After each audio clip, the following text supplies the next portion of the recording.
সেটা অস্থায়ী জায়গায় করে দেওয়া হয়েছে কার্যক্রম আপাতকালীন চলার জন্য।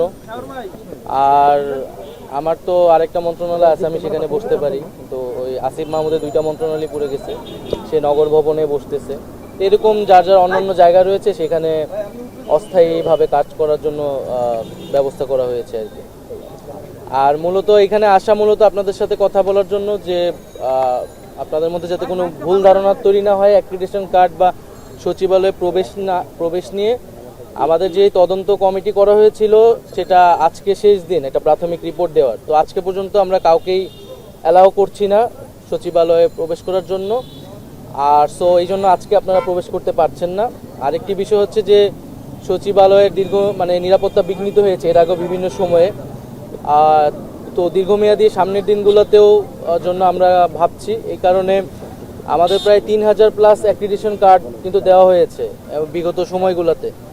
এবং আপনারাও এটা ভালো করে জানেন যে এই 3000+ কিন্তু সবাই সাংবাদিক নন, এবং নাম সর্বস্ব বিভিন্ন পত্রিকার নাম ব্যবহার করে অ্যাক্রিডিটেশন কার্ড দিয়ে একটা এখানে সচিবালয়ে প্রবেশের ব্যবস্থা করা হয়েছে। ফলে সেটি আমাদের পুনর্মূল্যায়ন এবং পরীক্ষা নিরীক্ষার প্রয়োজন।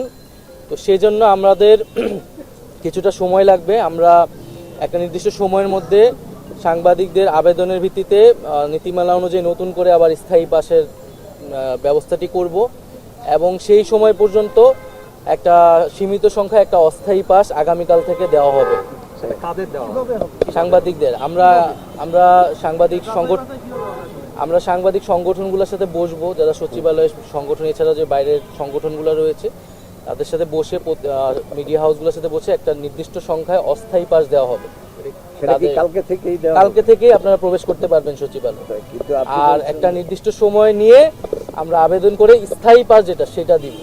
এখনকার যে স্থায়ী পাস আছে সব বাতিল হয়ে যাবে? হ্যাঁ জি, আমরা স্থায়ী 2 রকমের, একটা স্থায়ী আর একটা হলো অস্থায়ী।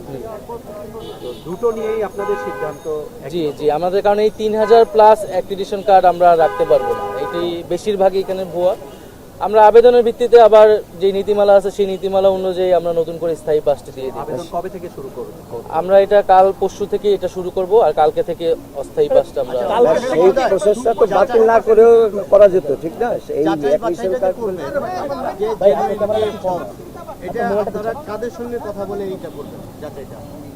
এটার যে নীতিমালা আছে নীতিমালা অনুযায়ী আবেদন করে সেই অনুযায়ী আমরা এটা সরবরাহ করি, সেই অনুযায়ী এটা হবে। আর সেক্ষেত্রে সাংবাদিক সংগঠনগুলো রয়েছে, প্রয়োজনে যারা মিডিয়ায় যারা সম্পাদক আছে, পত্রিকা সম্পাদক আছে, তাদের সাথে আমরা কথা বলবো। আচ্ছা, কালকে থেকে কি পাস দিবেন নাকি আবেদন নেওয়া শুরু করবেন, কোনটা? কালকে থেকে আপনারা সচিবালয়ে প্রবেশ করতে পারবেন একটা নির্দিষ্ট সংখ্যায়, সেটার জন্য একটা অস্থায়ী ব্যবস্থা আমরা করে দিব। সেটি কারা দেবে? সেটা স্বরাষ্ট্র মন্ত্রণালয় এবং তথ্য মন্ত্রণালয় মিলিতভাবে আমরা একটা ব্যবস্থা করব। সংখ্যাটা বলতে অস্থায়ী সংখ্যাটা কেমন হবে, বা কারা আসলে মেইন স্ট্রিম নাকি, এটা যদি উল্লেখ করেন আমরা সেই পাসটা কোথায় থেকে পাবো, তাহলে আমাদের সেটা সিদ্ধান্ত হয়েছে। সেটা আমরা সাংবাদিক সংগঠনগুলোর সাথে বসে এটা আমরা করব। আজকে তো মনে হয় 160 জন বা 70 জনের একটা তালিকার কথা বলা হয়েছে স্বরাষ্ট্র মন্ত্রণালয়। তো ওইটা একটা প্রাথমিক করা হয়েছে। এছাড়া আমরা ওই একটা সীমিত সংখ্যা, হয়তো আগের মতো এত হবে না, প্রত্যেকটা হাউস অনুযায়ী হয়তো আমরা একটা সংখ্যা ধরে এটা আমরা অস্থায়ী করে দেবো। একটা হাউসে কয়জন পাবে সেটা তো আমি এখনই বলতে পারতেছি না, কিন্তু এটা যত কম রাখা যায় স্থায়ী পাস না হওয়া পর্যন্ত, কারণ এখনো তো ভিতরের ভবনগুলো সংস্কার সহ আরো কিছু কাজ আমাদের বাকি আছে। এখন এই সামগ্রিক পরিস্থিতি নিয়ে যদি আপনি একটু বলেন, যে এই আগুন লাগলো কি মনে হচ্ছে, তদন্ত কার্যক্রম রিপোর্টে আপনি কখন নাগাদ পেতে পারেন, বা রিপোর্টে যারা তদন্ত করছে তাদের কারণ? তো 3 দিনের একটা সময় দেওয়া আছে একটা প্রাথমিক রিপোর্ট দেওয়ার জন্য। তো আজকের দিন গেলে হয়তো আমরা আগামীকাল কিছুটা জানতে পারবো ঘটনাটি। তবে ঘটনাটি আমাদের সবার ভিতরে একটা উদ্বেগ তৈরি করেছে। সচিবালয়ে এইভাবে আগুন লাগাটা, এইটা একটা আমরা ভাবছি পরিকল্পনা হতে পারে, স্যাবোটেজও হতে পারে। যদি সেরকমটা না হয় তাহলে এই ধরনের দুর্ঘটনা সচিবালয়ের মতো ঘটে, সেটাও আমাদের ভাববার বিষয়। সেটার জন্য দীর্ঘমেয়াদী সংস্কার প্রয়োজন। তো আমরা আশা করি যে তদন্ত হলে আমরা বলতে পারবো, তবে জনগণকে শান্ত থাকার এবং ধৈর্য ধারণ করারই আহ্বান থাকবে। এই ভবনটা কবে নাগাদ চালু হতে পারে সে ধরনের কোনো পরিকল্পনা আছে কিনা? সেটা ওই প্রাথমিক রিপোর্টে আমরা জানতে পারবো। দর্শনার্থীদের জন্য যে পাসটা দেওয়া হয়, দর্শনার্থীদের পাস তো আমরা সীমিত করব, কারণ এইখানে দর্শনার্থী বা আগের যারা স্থায়ী পাস ছিল তারা সচিবালয়ে ভিড় করে নানা ধরনের সমস্যা এই গত 4 মাসে কিন্তু তৈরি করেছে, যেটা আমরা এই আগের সকল পাসই আসলে বাতিল হবে। আমরা নতুন করে এই পাসগুলো সরবরাহ করবো এবং সেক্ষেত্রে নীতিমালাতেও আমরা কিছু পরিবর্তন আনবো। নাইত ভাই, এখানে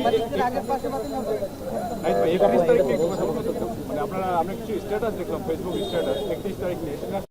আমার যতটুকু ধারণা, আজকে বৈষম্যবিরোধী ছাত্র আন্দোলন একটা সংবাদ সম্মেলন করে পরিষ্কার করেছে যে আমরা যারা এই অভ্যুত্থানে অংশগ্রহণ করেছি, আন্দোলন করেছি, তাদের পক্ষ থেকে একটা জুলাই প্রোক্লেমেশন আসবে, একটা ঘোষণাপত্র আসবে যে কোন ঐতিহাসিক প্রেক্ষাপটে দাঁড়িয়ে এই ধরনের একটি অভ্যুত্থান সংগঠিত হলো বা আমাদের সরকার পতনের ঘোষণা দেওয়া লাগলো, এবং এই জুলাই অভ্যুত্থানের ফলে আসলে ছাত্র জনতার সত্যিকার আকাঙ্ক্ষাটা কি ছিল সেটি ব্যক্ত করার জন্য একটি ঘোষণাপত্র জাতির সামনে হাজির করা হবে। এক্ষেত্রে বিপ্লবী কোন সরকার গঠনের পরিকল্পনা আছে সেটার জন্য আপনাদের 31 তারিখ পর্যন্ত অপেক্ষা করা লাগবে। সচিবালয়ের অনেক বেসরকারি যারা এখানে আসতেন সকলেরই পাস স্থগিত করা হয়েছে এবং আমাদেরকে সাময়িকভাবে বন্ধ করা হয়েছিল যে মিডিয়া সাময়িকভাবে এখানে প্রবেশ করতে পারবে না। তো আপনারা জানেন আমাদের সচিবালয় সাংবাদিক ফোরামের নেতৃত্বে এবং এখানে যারা সচিবালয় বিটে আমরা যে সকল সদস্যরা এখানে কাজ করি প্রত্যেকটি হাউস থেকে, প্রত্যেকেরই একটি দাবি ছিল আমাদের যে মিডিয়া সরকার বান্ধব, মিডিয়া সরকার যেহেতু মিডিয়া বান্ধব, আমরা চাই মিডিয়া স্বাধীনভাবে এখানে কাজ করার জন্য। তার আলোকেই আপনাদের সবার দাবির প্রেক্ষিতে আমাদের সংগঠনের পক্ষ থেকে আমাদের সভাপতি মাসফেসুদ্দিন মাতাবের নেতৃত্বে আমরা আজকে স্বরাষ্ট্র উপদেষ্টা মহোদয়ের সাথে সাক্ষাৎ করেছি এবং আমরা স্বরাষ্ট্র উপদেষ্টা মহোদয়কে ধন্যবাদ জানাতে চাই। গতকালকে উনি আমাদেরকে সময় দিয়েছেন যে আপনাদের সমস্যাগুলো আমরা শুনবো। আমরা আজকে 11:30 সময় দিয়েছিল, যাই হোক একটু লেট হয়েছে, তারপর আমরা কথা বলতে পেরেছি। সিদ্ধান্ত এটাই এসেছে যেটা হচ্ছে আগামীকালকে সকাল থেকেই আমাদের সচিবালয় বিটে বিএসআরএফের সদস্য যারা আছেন এবং তার পাশাপাশি সচিবালয়ে যারা রেগুলার এখানে বিটে কাজ করেন প্রত্যেকটি ভালো হাউস থেকে সবাই সেখানে প্রবেশ করতে পারবেন অস্থায়ী পাস নিয়ে। অস্থায়ী পাসের ক্ষেত্রে বিএসআরএফের যারা সদস্য আছেন তাদের তো তালিকা আমাদের কাছে আছেই, এর বাহিরে যারা এখানে আমাদের সদস্য না আপনারা এখানে কাজ করেন প্রত্যেকেই যার পিআরও যারা আছেন বিভিন্ন মন্ত্রণালয়ে যে যার বিটে কাজ করেন তাদের যে মন্ত্রণালয়ের যে পিআরও আছেন পিআরওর সাথে যোগাযোগ করলে আপনাদের নাম এবং ঠিকানা দেওয়া হলে আপনাদের প্রতিষ্ঠানের এবং আপনার নাম হাউজের নাম দেওয়ার পরপরই তারা অস্থায়ী পাস রেডি রাখবেন। তো আমরা ইতিমধ্যে আজকে বলে আসছি, আমরা আজকেই তালিকা পাঠিয়ে দিব যারা সচিবালয় বিটে কাজ করেন, বিশেষ করে বিএসআরএফের সদস্য যারা আছেন তাদের তালিকা সহ, এবং টেলিভিশন থেকে এবং অনলাইন বা অন্যান্য পত্রিকা যারা আমাদের মেম্বার না তারাও আপনাদের নাম চাইলে আপনারা দিতে পারবেন এবং যার সংশ্লিষ্ট মন্ত্রণালয়ের যে পিআরও তাদের সাথে যোগাযোগ করে আগামীকালকে থেকে আপনারা ঢুকতে পারবেন। তবে সরকারের পক্ষ থেকে স্বরাষ্ট্র উপদেষ্টা মহোদয় জানিয়েছেন এটা একেবারেই সাময়িক ছিল, উনি চেয়েছিলেন আজকে থেকেই সেই অনুমতিটা দিবেন। আজকে ঢুকার না কারণ হিসাবে উনি বললেন যে সচিবালয়ে আজকে কোনো মিডিয়া সহ সরকারি কর্মকর্তা কর্মচারী প্রায় অনেকেই আজকে মানে যারা তাদের গাড়ি ঢুকতে পারে নাই, শুধু উচ্চ লেভেলের কর্মকর্তারা গাড়ি নিয়ে ঢুকছেন ভিতরে। তদন্তের আজকে তাদের যে ডকুমেন্টস আজকে 4টা পর্যন্ত তারা এখানে সিনগুলো ইনভেস্টিগেশন করে দেখবেন। সেই কারণে আজকে শুধু সাময়িকভাবে আজকে মিডিয়া সহ সকলের প্রবেশ বন্ধ ছিল, শুধু কর্মকর্তা কর্মচারী ছাড়া এবং অ্যাডভাইজার মহোদয় ছাড়া। তো ওটা উনি দুঃখ প্রকাশ করেছেন যে আমরা মিডিয়াকে বন্ধ করতে চাই নাই, উনি বলেছেন আমরা চাই গণমাধ্যমের যে স্বাধীনতা সেটা বহাল থাকুক, তারই আলোকে আমরা আগামীকালকে থেকে সবাই সেখানে প্রবেশ করতে পারবো। আর তৃতীয়ত আরেকটি বিষয় যেটা বলেছেন যে ওভারঅল মিডিয়া কার্ড যেটা বাতিল, এই বিষয়টা আসলে আপনারা গভর্নমেন্টের পক্ষ থেকে শুনেছেন, এটা আসলে আমাদের দায়িত্ব না, এটা ওনারা গভর্নমেন্টের পক্ষ থেকে আপনারা মেসেজ পেয়েছেন, এটা ওনারা পরবর্তী পদক্ষেপ ওনারা জানাবেন। আমাদের যে মেসেজটা ছিল আমরা সচিবালয়ে যারা প্রবেশ করি তারা ঠিকমতো যেন এখানে প্রবেশ করতে পারি, সেই প্রবেশের যে সিদ্ধান্তটা আজকে উনি দিয়েছেন আগামীকালকে থেকে আমরা প্রবেশ করতে পারবো। ধন্যবাদ সবাইকে।